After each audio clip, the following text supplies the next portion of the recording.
বিসমিল্লাহির রহমানির রহিম। আশা করি আপনালোকে ভালে আছে। আজি নতুন এটা বিষয় অজুর আদবসমূহ। অজুর আদব মুস্তাহাবসমূহ কি কি বলক আমি আরম্ভ করো।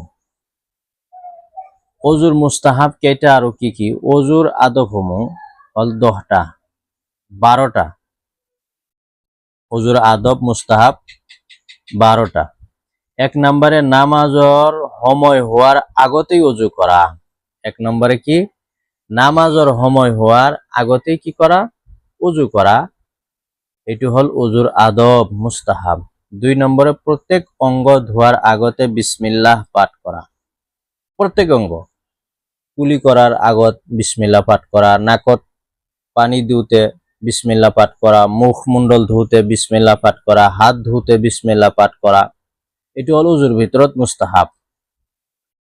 3 নম্বর অজু করতে অলাগতিয়াল কথা নকোৱা। অজু করার সময়ত একচুয়ালি কথাই কব নালাগে। যদি কিবা প্রয়োজন আছে, প্রয়োজন বোধ হয়, তেনেহলে এটা দুটা কথা আমি কব পাৰো। অলাগতিয়াল অজু করার সময়ত আমি যে কথোপকথন যাতে নহয়, এটু খেয়াল করা।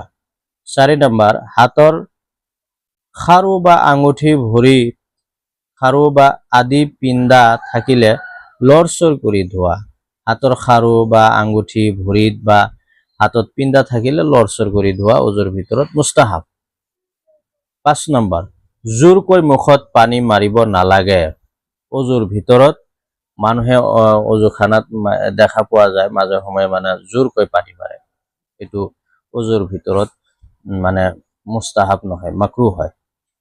6 নম্বরে অজুত বেশি পানি খরচ নকরা। অজু করতে বেশি পানি খরচ নকরা মুস্তাহাব, অর্থাৎ কম পানি খরচ করাটো মুস্তাহাব। 7 নম্বর কনিষ্ঠ আঙ্গুলি তিয়াই কাণৰ বিন্দা মুছাহ করা। এটু বিন্দা মুছাহ করা। 8 নম্বর প্রতিটো অঙ্গ ধোয়ার সময়ত হাতেৰে ঘঁহি ধোৱা। প্রতিটো অঙ্গ ধোয়ার আগতে ঘঁহি ঘঁহি ধোৱা। এনেকৈ অজু পানী লোৱাৰ পিছত পুৰা ঘঁহি ঘঁহি ধুব লাগে। খেয়াল করা অজুর ভিতৰত।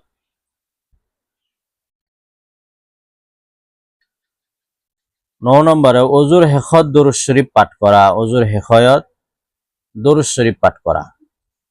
10 নম্বরে অজুর শেষত কালিমায়ে শাহাদাত আৰু এই দোয়া পাঠ করা। আশহাদু আল্লা ইলাহা ইল্লাল্লাহু ওয়া আশহাদু আন্না মুহাম্মাদান আবদুহু ওয়া রাসূলুহু আল্লাহুম্মা ইজআলনি মিনাত তাওয়াবিন ওয়াজআলনি মিনাল মুতাতাহহিরিন। এই দোয়াটো পাঠ করা। কালিমা শাহাদাত আৰু এই দোয়াটো যদি মুখস্থ নাই তেনেহলে মুখস্থ কৰি ল'ব লাগে। বহুত ফজিলত আছে এই দোয়াটো। কালিমা শাহাদাত আৰু এই দোয়াটো পাঠ কৰিলে আল্লাহ রাব্বুল আলামিনে জান্নাতৰ 8টা দরওয়াজা খুলি দিয়ে। 11 নম্বৰ অজুৰ শেষত ৰৈ যোৱা পানী থিয় হৈ পান কৰা। ৰৈ যোৱাত পানী অলপ থিয় হৈ পান কৰা। বৰ্তমানত আমাৰ অজুখানাৰে ব্যৱস্থা আছে, টেপ সেট। তো অলপ মুখত পানী লৈ থিয় হৈ আকাশৰ দিশে অলপ নজৰ কৰি চাই পেলাই পানীটো পান কৰা। 12 নম্বৰ অজু করার পিছত 2 রাকাত তাহিয়াতুল অজু নামাজ পড়া। অজু করার পিছত অজুর এটা হক হল কি 2 রাকাত নামাজ পড়া। তাহিয়াতুল অজু যাক বলে আমি কও যে এই তাহিয়াতুল অজু 2 রাকাত নামাজ পড়া। যদি মাকরুহ বা হারাম ওয়াক্ত না থাকে তেনেহলে এই 2 রাকাত নামাজ পড়ি লোৱা। তালিমুল ইসলাম 3য় খণ্ডত এই অজুর মুস্তাহাব 12টা মুস্তাহাব আছে। তালিমুল ইসলাম 3য় খণ্ড। তো আশা কৰো ভিডিওটো ভাল লাগিলে লাইক কমেন্ট শেয়ার জরুর করব ইনশাআল্লাহ।